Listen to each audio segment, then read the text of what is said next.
again.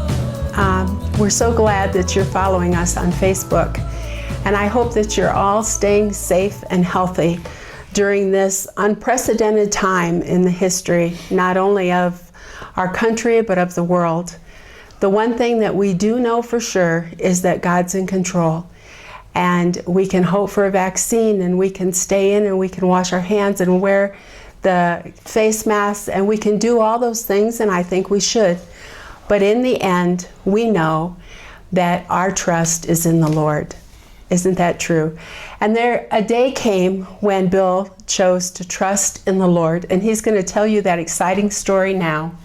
Okay, well, I grew up in what I would call a Christian home. At least we had the custom of going to church on a regular basis.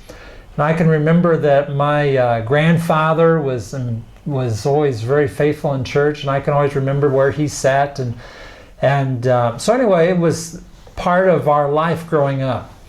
I went to Sunday school and all those kinds of things, but I really didn't make a decision to accept the Lord until I was a teenager.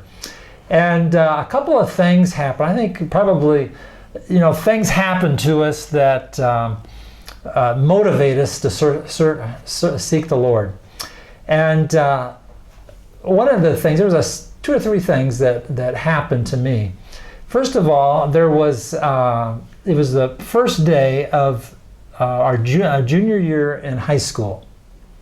And I go, we pass in different classes, and so we have this schedule that we're taking, and we're going to our different classes, and I go into one of the classes. It's controversial about which one it actually was. It might have been history, it might have been English, history. We're not really sure. But as I walked in the door, I realized I had to make an important decision. And that decision was, where was I going to sit? And so anyway, I took a quick look around the room. I made a fast decision because I saw this young lady sitting over there that I did not know, but I thought I'd like to sit next to her. And so I went and sat down next to her, and then later on in the day I found out we had another class together, and I think I sat behind her or somewhere close by. And so anyway, there were three classes, actually. There was three, okay, whatever. There were three. But anyway,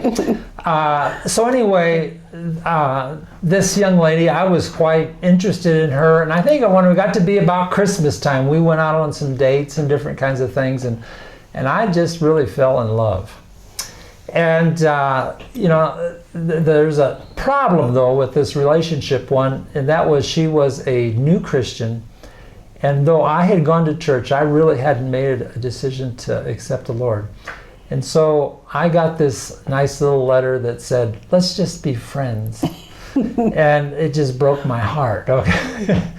And then there was another experience that happened. One of my friends in school, his name was Mark, he got sick, and just in a few days he died. And I really don't know what his problem was.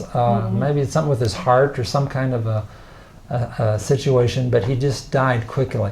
And really that just left me really feeling very empty inside.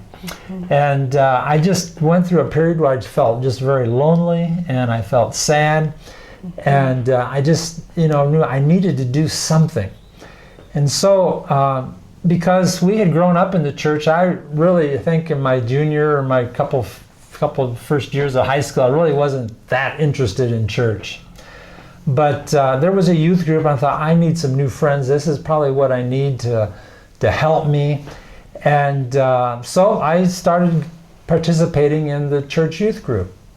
And I remember after a short period of time, there was a special speaker came to the church and had, I don't know if they called it revival or what, but it was special services that they had that I participated in or went to. And I just remember one thing that he said, and that was, your life is not good, and Jesus is the answer. And I felt like he was just talking just to me, and it just was a word, I think the first time the word ever really touched my heart. And so I took that, Jesus is the answer, and I had no clue how he was going to be the answer. But I became very interested in the person of Jesus. And it got to be about Easter time, or close to Easter, and there was a tradition in our church, not a real large church, but there was a tradition that the youth group would be in charge of a sunrise service on Easter morning. And they'd do it out in the parking lot, and then there was a breakfast, and then there was a regular service. That was the way they did it. And they elected me to be the preacher. They had a little song leader and different kinds of things like that, but I was the preacher. So they didn't know that you weren't a believer. They didn't really know that. And then I had a conversation with the youth director, and I just had to kind of come to grips with it. I knew the story, but I just wasn't really so sure that Jesus really rose from the dead. But I thought, well, since I'm doing this in church and it is Easter morning, I think I'll go along with the popular opinion, okay? And so for the first time, anyway, I'm studying because I've got to preach to maybe 20, 30 people, and I'm kind of nervous about this. How were you at public speaking, Bill? I don't think it was my strength at all. But I was excited about Jesus, and so I was, okay, I'll do this. So anyway, the first time in my life I really began to study the Bible. And I looked at all the scriptures about, the resurrection and what happened and the events and so on. And I discovered that there's a Bible verse that says, faith comes by hearing, and hearing by the Word of God. And after a number of days of studying the Word, I found that I really believed in that Jesus rose from the dead. And I remember just a day or two before the service, the youth director calls me on the phone and asks me how my message is going and things like that. And so anyway, I tell him how I'm doing and so on. And he says, do you believe what you're telling me? And I paused for a moment and I thought, a week ago I didn't, but I do now. It's amazing. And he says, well, invite people to believe also. And I said, okay, I'll do that. And I really realized I was my own first convert. I don't know if that's very common like that, but really that's the way it worked. But while I was preparing for this message, I had to go on some walks around our house and so on, and I can remember that I was walking back to the house, and I was crossing a vacant lot that's still vacant today, and in the middle of that lot, I got this crazy idea that said, you should preach the Word. And I thought that was a crazy idea. I thought, I cannot do that. I mean, where did that idea come from?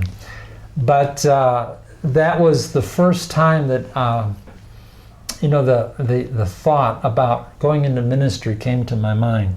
And at first I rejected the whole thought, but, a few months went by, and that thought did not leave me. And when it came to be time, in another 6 months or a year later, okay, what am I going to do after high school?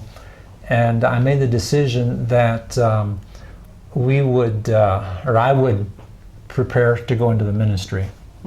And just I mentioned just in closing that, I began to grow in the Lord and found different Bible studies and different kinds of things to get involved with. And I began to really know and have a personal relationship with the Lord, and really in a short time, I just didn't really have discipleship, or really didn't have a lot of help, at the beginning.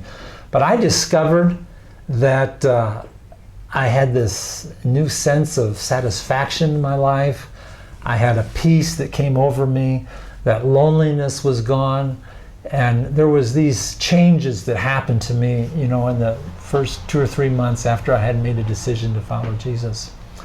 And so anyway, so during the high school, I made a decision to go to Liberty, Missouri to attend William Jewell College in their ministerial program. And so anyway, that's how I got started in my walk with Jesus. So did you get the girl back? Well, yes, I did. Okay. It turns out her name was Debbie. And I can remember that, I was just through the summertime, I was just, beginning to heal, over this heartbreak. And I can remember that you came up to me in the cafeteria and said, "Oh, we're going to have some kind of a youth event or something." I can't really remember what it was. And you just looked at me and you said, "I'd just really like you to come." And I thought, okay, oh man, I'm just starting to get over this. And she invites me again, okay? But anyway, that started a relationship that, what year would that be? About 71. 70 or? 71. Yeah, I think 1971, fall of 1971. And so it's going to be 50 years pretty soon, okay? that we've been going steady, okay? So anyway, that's enough for Steadily today. going. So anyway, that's enough for today, and we'll talk more about our calling next time. Blessings.